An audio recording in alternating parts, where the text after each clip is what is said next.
Welcome back to GamecocksOnline.com. I am joined by head coach Dottie Hampton after her first win as the interim head coach of the Gamecocks, a 3-1 win over a really quality Auburn team in Auburn. So, Coach, what did it feel to go into that locker room and be able to celebrate with your team? It was outstanding. It was probably one of the best feelings I've ever had in my life.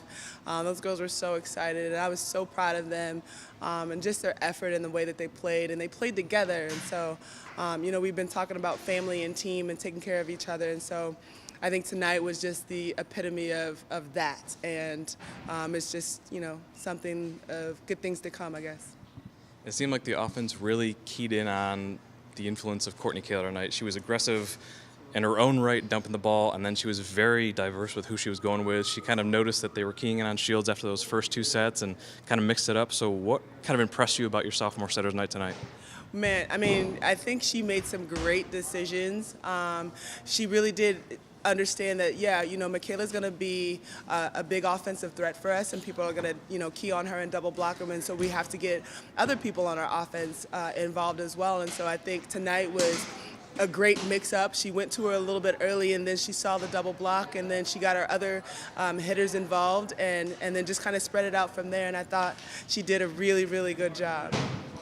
We'll wrap up talking about this. You stressed all week to take care of the little things, the little mistakes that can cost you games and sets and matches. It seemed like the team was flying all over the place defensively tonight. It must have been one of the best matches overall in digs. I think you had 4 different players with 10 or more digs. What was kind of the mentality of the defense? How do you feel they executed your game plan?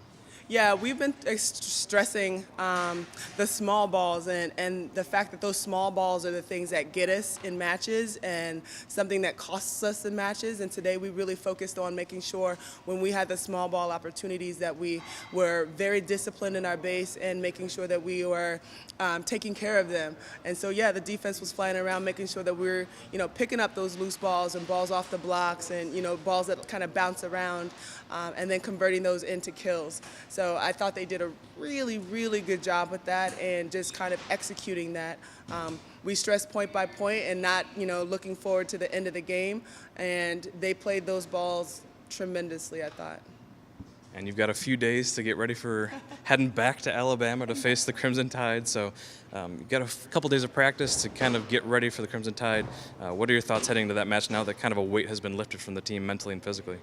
Yeah, well, Alabama is a really good team in their own right, and they have some offensive weapons themselves. And so we'll just get back in the lab and watch some video and try to execute an offense and a defense that's going to be victorious for us. But we're going to celebrate this tonight and then move on to Alabama tomorrow.